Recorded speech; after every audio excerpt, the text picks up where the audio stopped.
Good morning. This is the A to Z podcast. I'm Zach Jackson. He's Andre Knott.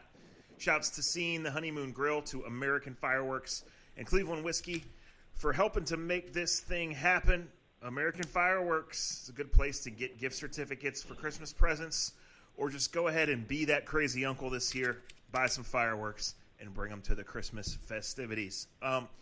A to Z podcast.com, facebook.com/A to Z podcast. We get wound up here. We venture into mature/immature subjects and sometimes say 4-letter words. So if that's not for you, or if you're in a work environment, put some earbuds on or come back another time. We don't want anyone to ever get in trouble for listening to A to Z. And on this edition of the A to Z podcast, hopefully we'll talk like Ohio State hoops and maybe some baseball and whatever else. Yeah. Hi, Andre. Yeah. Hey, how are you? Good evening. Hi, moms that all love me. I love you back. It's one of those days. I've been going through it. I've been questioning a lot. But I will say this, and in a very positive light. I could bitch and moan and complain on this podcast, but I got a lot of family, friends, and just there's a lot of people going through it. And I know that we laugh, joke, we have fun on this podcast, but just I've had some things really touch my heart in a weird way. I hate to say weird, but just had a lot going on. When you got kids and you see other things going on with other kids and other families. So happy holidays. Hopefully this can brighten your day. I know that may not be for everyone, but I hope the people that are listening that we give you 45, 55, 30 minutes to take you away from whatever has been bothering you, whatever's going on in your life. Shout out to the better half of the Jackson brothers for actually having a winning record in 2019. Not sure that'll last through 2020. So Brody, we're here for you. I have a trophy for you for the first 10 games of the season. I'm very proud of you, son. As is your dad, and as is your mom. Way to outshine that chubby Grossi, your brother, one more time. All right, he comes out with a book. And you let just me have a stop good you right record. there. So let's play American Fireworks Glory Days right now, because I was thinking earlier about this. So the UPG Bobcats are off to a 6-1 start, and I got to give a heartfelt shout out to all involved, because I watched the first game, buzzer to buzzer, and I thought, JTFC, here we go again. But they've rallied the troops, and they've won 6 in a row. And his cousin Andre said, we'll see what happens in 2020, but we don't apologize for wins around here. We stack them. There's only one game this week. Right. Because it's finals week, and that's the case. If you follow college basketball like I do, that's the case. It's a pretty light schedule as teams go through their finals. And it reminds me of one of the years Brody was coaching at Mount Union. It was this time of year, and I was down there because and this year's the exception, over a 3-decade period, Mount's usually playing football at this time of year, right? So I was working on a story, and I don't know if it was finals week. I think it was maybe more the week before finals. But anyway, I'm in my brother's office and Coach Fueline's office down there. And, they're getting everything in order for Christmas break, and they were going on a trip. And, of course, one of the things you do, and especially when you coach D3, you do it all yourself, is you got to make sure your players are eligible, right? So I'm sitting in Brody's office, and I'm on my laptop, and he's on his, and he's going through the questionable guys' grades. Like, where are we? Well, when you and I were in schools, right, and Coach asked, or Mom and Dad asked, or whomever it was, uncle, grandpa, neighbor asked, we could lie, right? Well, today you can't, because you just see it right there. So there's two things I'll never forget. Brody on the phone with one kid telling him to come in because they had to get ready for a final in such and such class. And the kid says on speakerphone, Coach, I'm fine. And Brody says, no, you have a 40%. And he's like, no, Coach, I'm fine. Yeah. And Brody's like, it's right here in front of me. Like, you're lying to me. Get your ass in here. You got 10 minutes. And then there was another one where they're going over, and there was like 3 grades that were questionable. I'll never forget this conversation as long as I live. He goes, hey, I'll leave out the name. Hey, so-and-so, yeah. We're not doing so well in Russian. No, Coach, we're not. Hey, can I ask you a question? Yeah. You got enough trouble with English. Why in the hell are you taking Russian to start with? But if I remember correctly, everybody got eligible. Those finals went well, and the Raiders went on to have a good year, and they're having a good year again. So that's life. Yes. That's life in sports, and it's a lot of fun. Yes, it is. Well, shout out to Coach Fueline and Mikey. Hopefully there's a lot of milkshakes in the winter for them as well, and hopefully Brody can do the same. All right. I'm going to be honest with you. We will get to a portion of the Browns, but I'm going to do us a favor because this podcast is about us more than it's about you. I'm half kidding there. I'm half not. They're draining us. They're draining everybody. So I'm going to ask you a question with all the bowl games set up, and we did not set this up. This is just me off the top of my head. And I've been thinking about this because I know how Zach is. I know him better than he wants to know me. Well, let me tell this story first. So, it's Christmas time, and, you're like in my household, there's constantly trying to get gifts for different family members, constantly trying to set up dinners and meeting certain people and being around certain people because you haven't been ever around them, and it's Christmas break coming up. So my wife buys all this great food last night to make a dinner that we're having later on this week, And this morning, in typical fashion, she questions me about something, and I mumbled an answer that really wasn't true. And she said, I just don't think that the fridge is keeping everything cold. And I mumbled back, well, I made the kids lunch, and I ate cereal, and I didn't throw up yet today, and I'm drinking coffee. Like, I made it about me. And this is like, this is 8:30 in the morning. I go, everything's fine. It's not that cold, but we'll be fine. We got the refrigerator's like 3.5 years old, and of course, the warranty just went out. So to prove her point, around noon, she goes to Target or whatever and gets a thermometer to see if the temperature really was dropping or going back and forth. And I'm like, well, it's not as cold as it usually is. Just turn it down some. She's like, I did, Andre. I was like, we'll be all right. So she goes out and gets the thermometer, and then she gets it. And obviously, I was wrong. She was right. Our refrigerator's not keeping temperature down. And I got to tell you, the most frustrating part about it, and look, we're blessed enough, we're lucky enough, it's going to get taken care of. We'll have a new one, whatever. My kids are spoiled. I'm spoiled. My family's spoiled. Whatever. That's great. But do you know, and I know there's a lot of you guys out there that can play off of this. Do you know the crappy places I've stayed in since I was 18 and left my parents' home? Jackson. Do you know the places I stayed in Kent that had some of the rattiest, most terrible kitchens of all time? Do you know some of the apartments I've had throughout Cleveland and Akron and Lakewood? And I finally got a brand spanking new, at 30 years old, my late 30s, I finally got a brand new refrigerator. And it had all the tools and ice buckets and water coming out and all that other shit. Warm up the water and do all that swanky wanky stuff. And it went out on me. If that's not a congrats a couple weeks from Christmas, I don't know what is. That is. But I got to say, in the moment in time where I wanted to punch, scream, and say every four-letter word that I know, and Lord knows I was mumbling them, my daughter came with the most Zach Jackson, Andre Knott thing that I've ever heard. She goes, well, Dad, you don't got to cook those steaks. We can go to Swenson's or we can get pizza for dinner tonight. And I got to tell you, for all the times my kids drive me crazy and make me question whether I should have had kids, I looked down at my daughter and I said, you know what, honey? Your dad taught you some good lessons. Let's go get some pizza. I'm so frustrated by it, but it's life, right? It's how shit goes. Let the record show luckily I did have the kids. Let the record show that December 8th, 2019, Bella Nutt and Freddie Kitchens both made solid halftime adjustments. Yeah. Hand the ball on, stupid. So that's been Give me some pizza, Dad, you dipshit. Yeah, exactly. Yeah. Stop crying, asshole. Go get me some pizza. And I was like, yeah, honey, you're right. Let's go get that pizza. What's your favorite bowl game of all time? Give me a bowl game that just stands out to you that matters. We all know the New Year's days, and it's all been changed. It's all the different bowl games and the championships, and we're not complaining about it. But growing up, and I know they don't start for a couple of weeks, and you can throw out the Popeyes one as being one of your favorites because picture next to the picture of Popeye. It's Bahamas. But it was one of our running jokes for a couple of years. But what's like the bowl game that maybe most people don't think about that gets you fired up for some unknown reason? Well, are you talking this year, or are you talking like going back?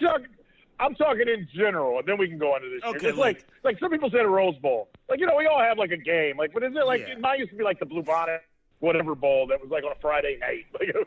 Yeah, so growing up, I was a Texas fan. So when they made the Cotton Bowl, that's when it was a big deal to make the Cotton Bowl, right? Right.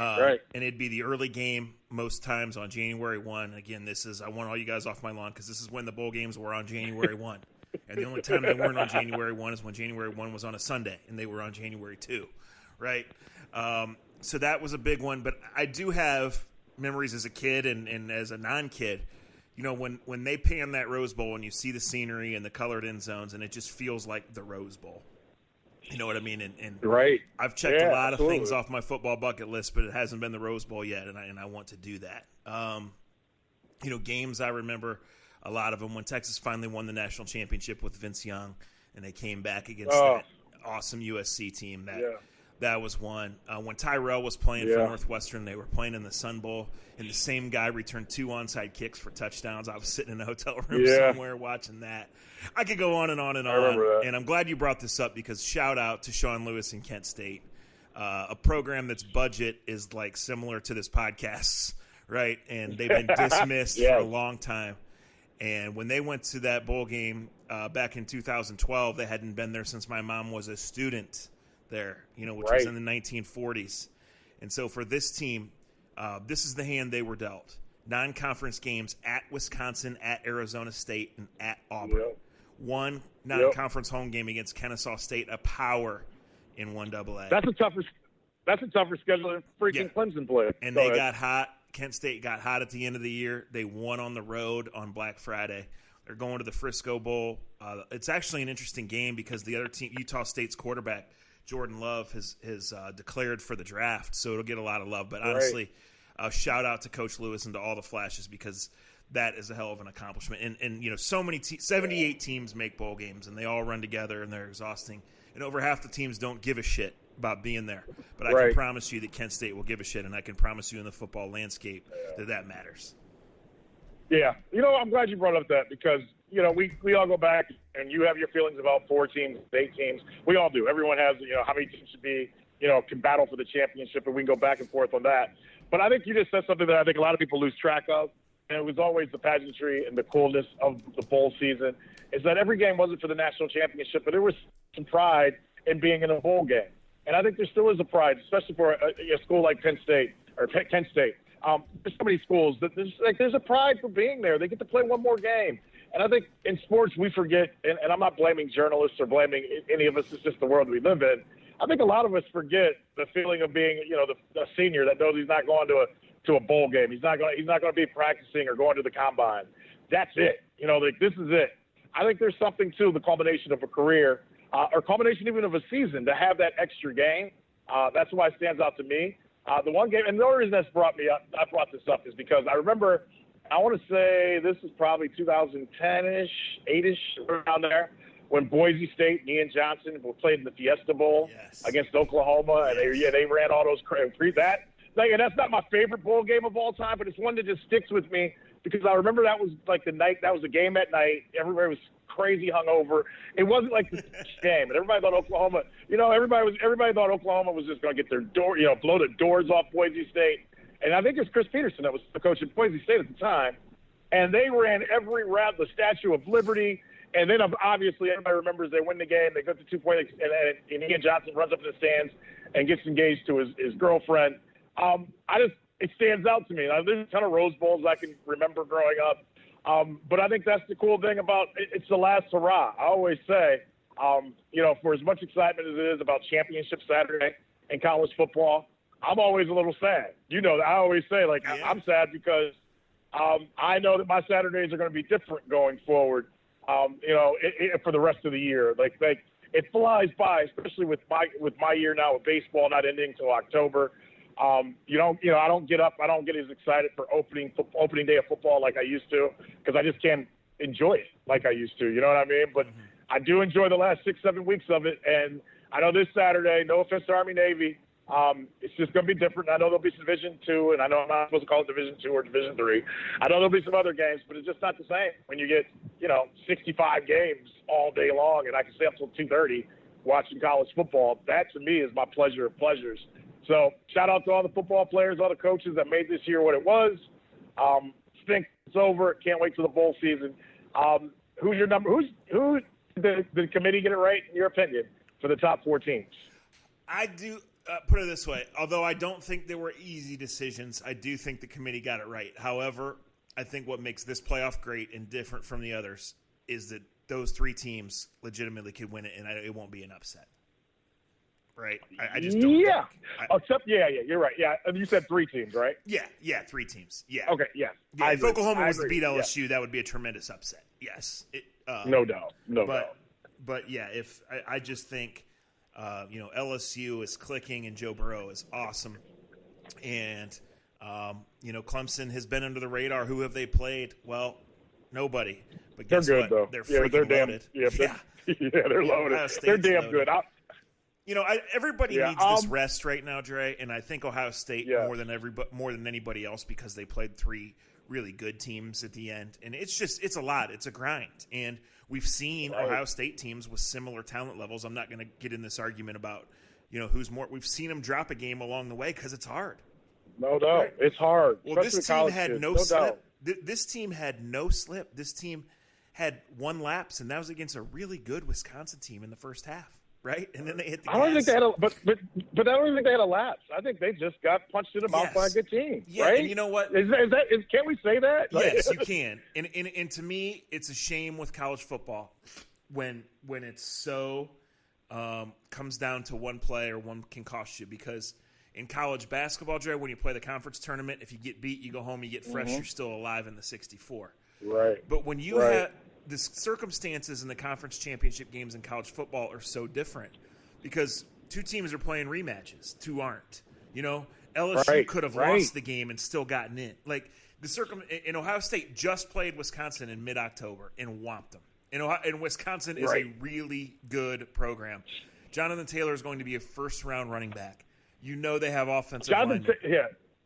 Jonathan Taylor would be a Heisman consideration most years. Yes. Look at his numbers. Yes. Over 1,900 years in all 3 years, over 1,900 yards in all 3 years of college. Yeah. That's damn good. Right. And guess what? Jim Leonard, their defensive coordinator, is a superstar and is going to be a big-time head coach sooner than later. Right? So he's the guy that just 5 years ago, was returning punts for the Browns because they had nobody else who could catch the ball. Right. He should have been our player a couple weeks ago when the Browns played the Bills. Let me say this. Yeah. Let me go to the soapbox. And I need to get on the soapbox because Jim Leonard and I are the same height, so people can hear this in the back. If you're a kid out there, if you're a parent out there, and things haven't gone your way, and you're willing to give up, you're willing to quit, stick-to-itiveness of you is not there anymore. The belief in you is not there anymore. Man, pick yourself up by the britches and look at what Joe Burrow has done with his life. Not that Joe Burrow was on the bottom of the sink. He was going to be fine. He comes from a great family, educated kid. He's a smart kid, a hardworking kid. But 2 years ago, a year and a half, if I would have told you Joe Burrow was going to be the first pick in the 2020 NFL draft, you would have laughed at me like I was crazy. Today, as we stand, if it's not Chase Young, it's going to be Joe Burrow, most likely taken by the Cincinnati Bengals or the Miami Dolphins. And I know things have changed dramatically in the college football landscape and how you can transfer and move around. And I know it makes all of our skin itch a little bit when you got 18 quarterbacks going to different schools left and right in the offseason. And I still don't think the NCAA has completely figured out how to make the transfer rules work. But it worked with Joe Burrow and LSU. And I think it's awesome how it worked. I think they better find a way to let kids that have graduated from school and haven't found a way to play. And you've heard me on this podcast say before, Zach, I don't want to be two-faced. I don't like the kid that doesn't win the job as a freshman or sophomore and goes, well, screw it, I'm leaving. Totally. Like the kid that went to Miami. But Joe Burrow stuck around for 3 years, went through injuries, went through other guys beating him out. He tipped his cap, didn't do anything dirty, didn't say anything dirty, and found another great situation for himself and made the most of it in the most positive way ever. You can say the same thing about Fields. Fields had a weird situation in Georgia. I don't know how Georgia didn't think he was better than the other guy, but I'm not a coach. I wasn't there. Circumstances are different. Maturity is different. But I just think the Joe Burrow story is really cool in the time when every kid thinks when it's not set up the way it should be for me, I should just leave. That's not exactly what Joe Burrow did, but he did make the most of his next situation. And I love the story, man. I love it. I love that. It's not about you or I, but I just love that we've known about this kid for 4 or 5 years. And look what's happened. And very easily, it's going to stay at Ohio State and maybe never get a chance to play in the NFL. And you know what else? Isn't that crazy cool? How the circumstances work out? You know what else is cool about Joe Burrow's story? They were in 5th grade when he moved to Athens, Ohio, which is not an athletic hotbed by any means, right? No, right. Not at all. He was part of a special group, and some other ones ended up being, sons of guys that were there because their dads coached football. Mm-hmm. But he didn't have to run to some private school. He didn't have to run to some fancy other place. Matter of fact, when Urban wanted him to enroll early, as has been the standard protocol, he didn't, because he wanted one more high school basketball season with his teammates, playing for Athens High School, not for some academy somewhere else.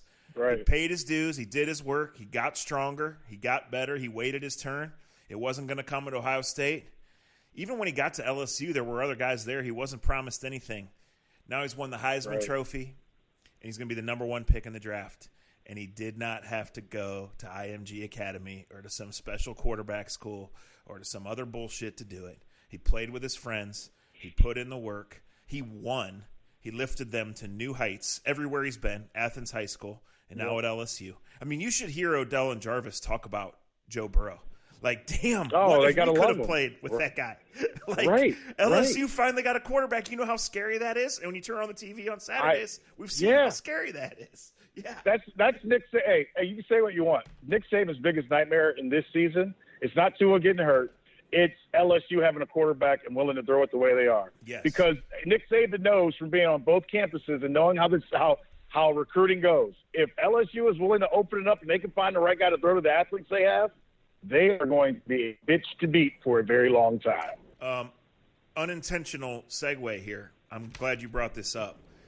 The reason we couldn't record earlier today is because I spent 2 hours recording a Joe Burrow-only podcast with a lot of my colleagues at The Athletic. So one of the many reasons you should be on board with The Athletic, John Greenberg, a friend of mine who's the editor in Chicago, but has Ohio roots. Wrote a great story. Wrote a great story on him.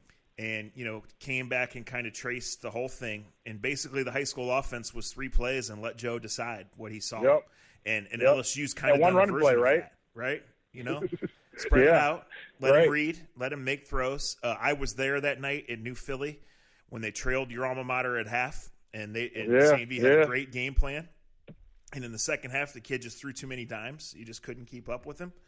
But that part – so what – it'll be Wednesday morning, probably the same time you're listening to this, but honestly, carve out an hour.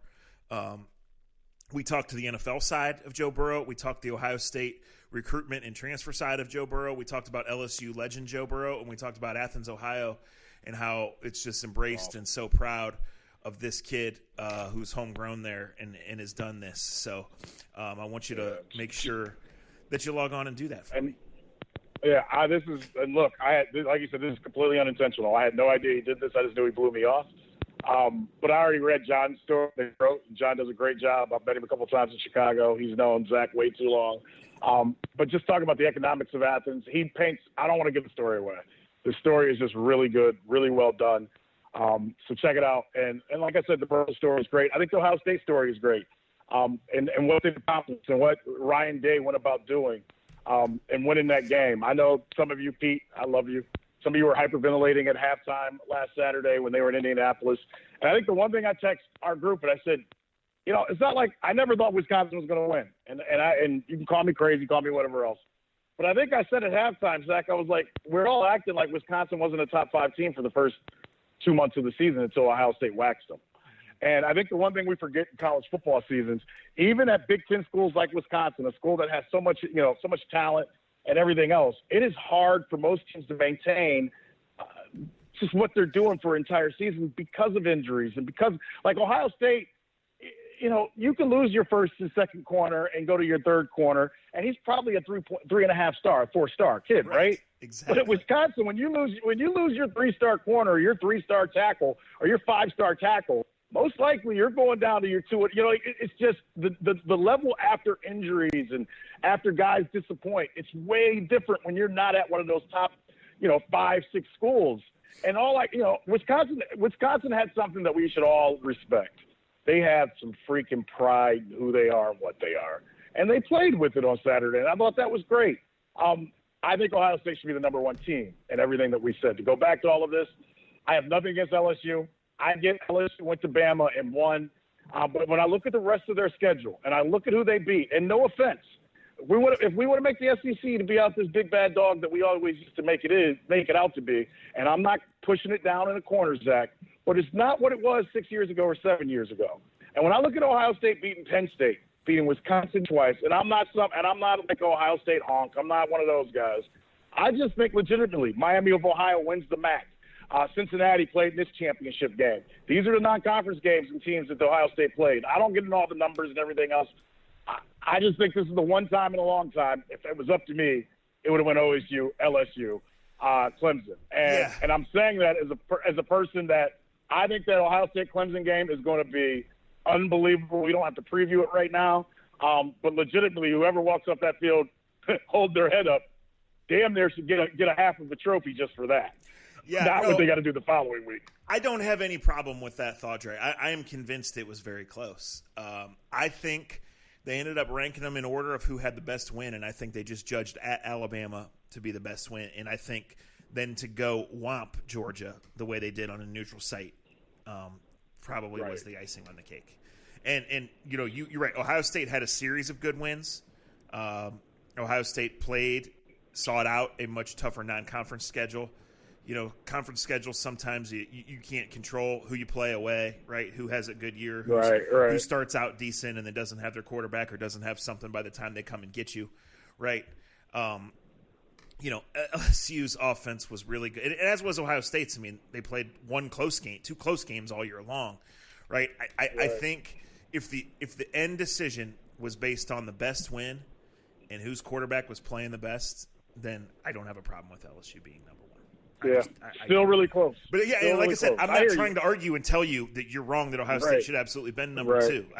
I'm not. I'm sure it was really close, and then obviously just the way it was structured with Clemson being so good and being the defending champs and kind of just lying in the weeds. Dabo did what he does, started calling people out. Zach, they got screwed. They got screwed, though. They started the season number one, didn't lose the game, and finished number 3.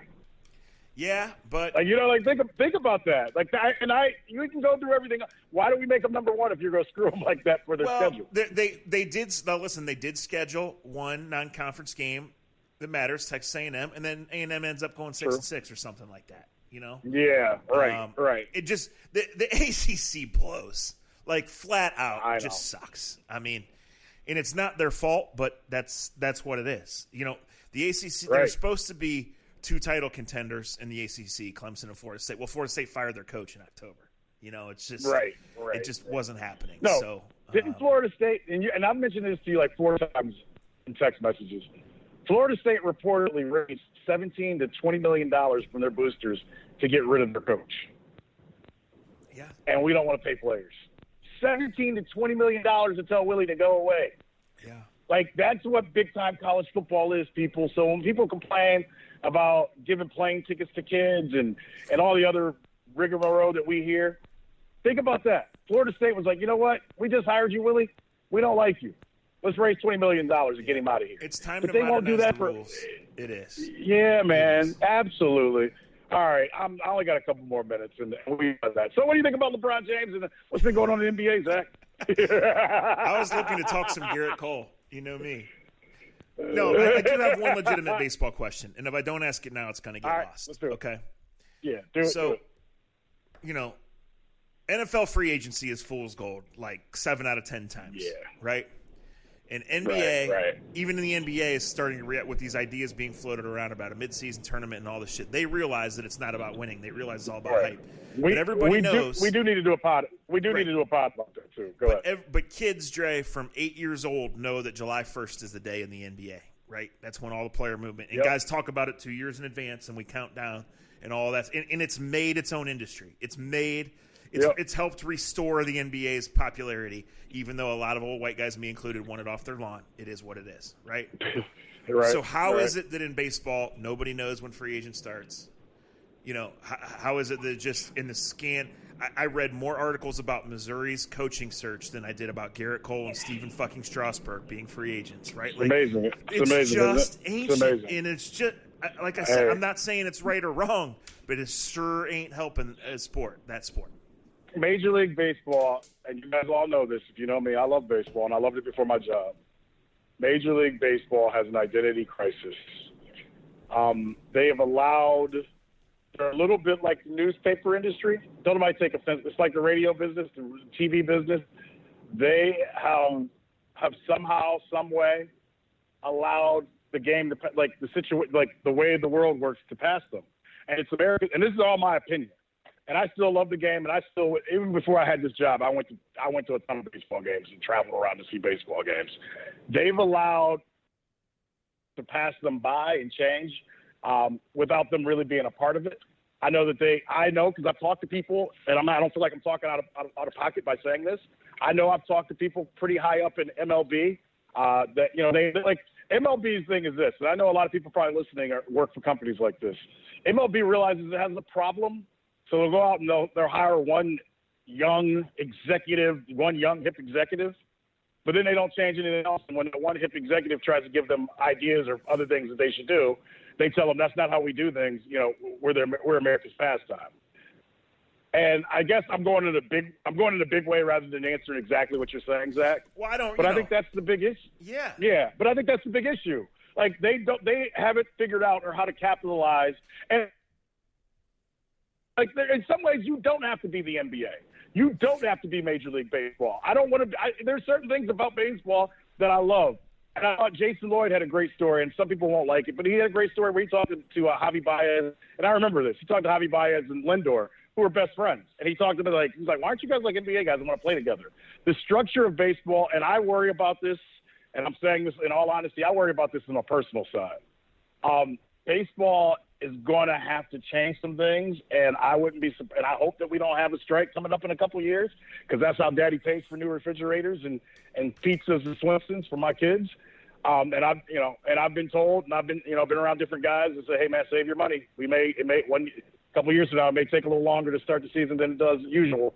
They've got to change some of the structures of how baseball is set up. Our friend Tom Reed sent us a text about NHL hockey tonight, and I won't say it verbatim, but a lot of what Tom said to us about the NHL, Zach, I think MLB is about 4 steps in front of the NHL, but humongous steps behind the rest of the big three. Yeah, so I got some thoughts on Odell Beckham. You heard of him? A little bit. That's all I've heard about on radio and television over the last and look, we respect the Browns. They won a game. I'm saying my part. You say yours. But what else can be said? Like we can talk about it. We can give our opinion. And look, and Zach's better than I am with this. And I know I've talked to a lot of people on air already. There's a certain way to answer certain questions to get your story out the way you want to and to come off the way you want to come off. I'm not saying Odell's a victim. I'm not saying Odell has orchestrated all of this, but Odell could have put a lot of this smoke and made it go away by saying a few words. Yeah. Yeah. So there's a lot of takes out there on this, and I've read them. And listen, I believe it's in the Browns' best interest to make it work. And I believe it's in Odell's best interest to make it work. And part of the reason it's in the Browns' best interest to make it work is he's already tanked his trade value in the process of this, right? Not only does he have an injury, but he's on camera telling guys to come get him, right? There's just not value for a guy that gets older, that makes a ton of money, that has a reputation as a pain in the ass and has an injury. Like, that's 4 strikes, not 3, right? Right. So there's a scenario under which you have to move on, right? And it could involve him flat out making a request instead of using the media to make the request, or instead of trying to talk cryptically about making the request. But I just want to address some of the things I've said here. Before you address it, let me say one thing. There ain't no way in the world if Andre Knott's running the Cleveland Browns, he ever gets to leave the Browns. He's stuck like Chuck. He's like my marriage. You bought in, you don't get to leave. Go ahead. I just had to say that. I almost said I something. mean it, really and I mean it too. I wasn't going to start the podcast. Well, you finally figured it out. Living in your mom's basement is a lot cheaper than having to buy brand new refrigerators. But I bit my lip. But now, go ahead. Yeah, Minnie calls me the other day. Well, that makes 3 people who have asked me if you live in your mom's basement. That's awesome. I was having the shittiest day, and I literally turned to Jen. I was like, well, My day's made. She's like, why are you such an asshole? And my wife goes, why are you such an asshole? Okay, all right, so what have you heard about Odell? So listen, so he in addition to the value not being there, I believe it behooves John Dorsey and Baker Mayfield and Odell himself to do this. I mean, one of the first things a real smart NFL person told me when the trade was made was, look, Odell has the fame, Odell has the notoriety. Like, if he can just win, then that cements what's going to end up being a really damn good career. And if this is a bad year, this is a bad year. He's been hurt in other years. Right. This was part of the package. He's been hurt since 2016, yes. By the way. Go ahead. Yes, and like, it can happen because there is a way, if you can not just swim, but if you can surgically remove yourself from the muck of this Browns season and get to dry land, there has been some progress in many areas. It's just always mucked up by questionable coaching decisions, lack of maturity, and a side story every single week, many of which involve Odell, many of which, but not all, involve Odell Beckham. Okay? But a couple of thoughts here. One, Odell has not killed the offense. That thought is not true. They have struggled to get him the ball. He is hurt to some extent. I don't know. Should he have had the surgery? I don't know, and I don't criticize doctors. I do stay at a Holiday Inn Express from time to time. When he was running 23 fucking miles an hour in week 2 against the Jets, he certainly wasn't hurt. We'll see. Dr. Mayfield said he should have had it, and that's the only person that matters. Yeah, he's the only person that matters in his world. That's for sure. Just asking. So the offense has failed on a lot of fronts. It still has a lot of good players. Beckham has not killed the offense. That is a falsity. To the thought that get off my lawn, old people have been waiting for this, or the thought that he truly has not done anything detrimental to the team, that's bullshit, guys. When you are spending time pregame or even postgame telling people to come and get you, that's detrimental to the team. Yeah. When you are putting yourself first, that's detrimental to the team. He's always done it. He's always going to do it. And I'm going to come out and say right now, I don't think the Browns need to trade him. I don't know what's going to happen. I don't know what any MRI, what any coaching change, what any coordinator change, what anything is going to say. I do know that you don't win with guys like Odell Beckham. And unless he changes and there's zero evidence that he was, then he will never win a Super Bowl. So do what you got to do accordingly. No. I'm going to say this, and I got to wrap this up, and we'll get back at it. I know you're going out to Arizona on Thursday. And I'm pretty much agree with everything Zach said. But I want to say something that's convoluted backwards. I'll admit I don't have it all figured out. I didn't have the same expectations for the 2019 season of the Browns that most people did. This isn't running a victory lap at all. I don't know what's going to happen in the last 3 weeks. I'm very curious. I can't wait till next week's game. This week's game is going to have some oddities as well.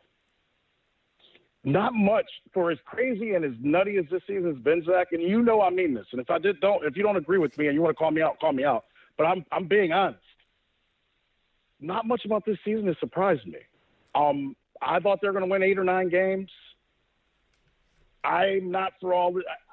At some point, I want to do a podcast just about the psyche of the Cleveland Browns organization and the psyche of the Cleveland Browns fan.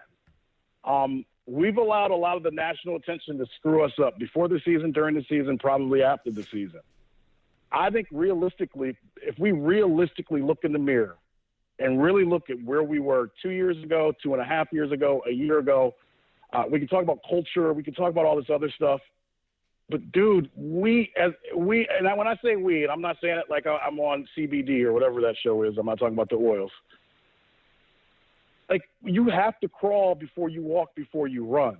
Has there been a lot of do things need to change still? Are things perfectly set up in Berea? Absolutely not. And if they can get out of the way of stubbing their toe completely and making sure everybody makes the plane on the next 2 trips and just go out and play competent football, is the offense completely junked up and screwed up? And if I was Odell Beckham, would I have questions about it? Absolutely. That is fair. But to win football games, to win as many as they have in the AFC North, to possibly keep your quarterback upright for 16 games and keep his foot out of his mouth for just 1 week would be nice. To possibly have a rushing leader, to possibly find a way to put two of the best rushers in football and make them positive on your offense.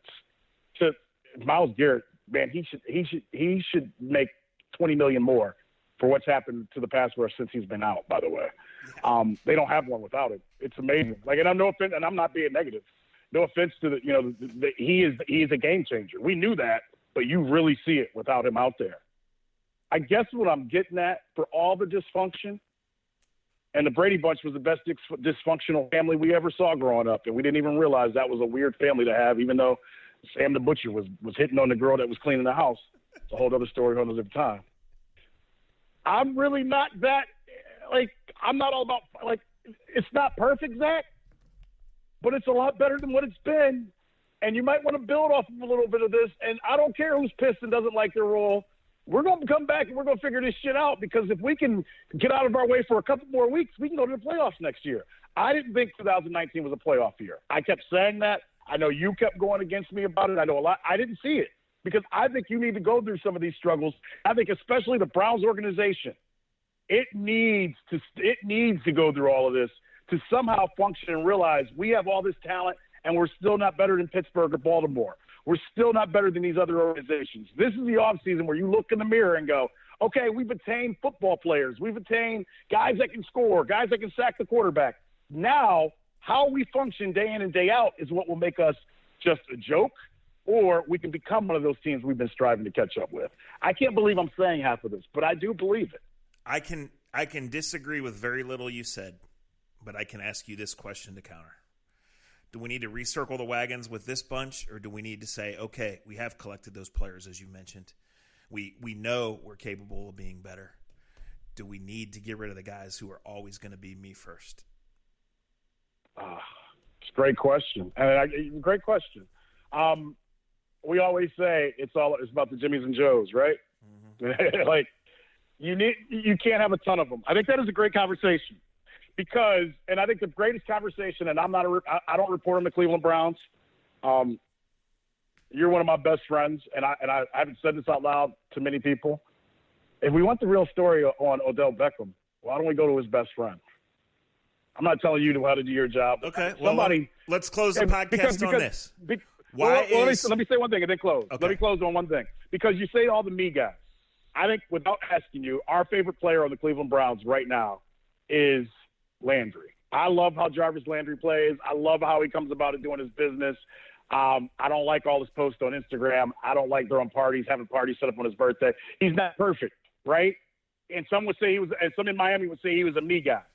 But you can have, my point to that, Zach, is you can have me guys if their heart is in the right place when it matters most. I don't know Jarvis Landry. I've never questioned him or never had sat down with him. But from afar, he looks like a me guy that I can have on my team. Absolutely. He is a special cat. He's a really good player. He's a friendly dude. He's a pro's pro, right? He's gotten excited and done some dumb stuff on the field. Toning penalty big time in a game, and a little too much shimmying for under 500, right? But I hear you. Let me ask you this.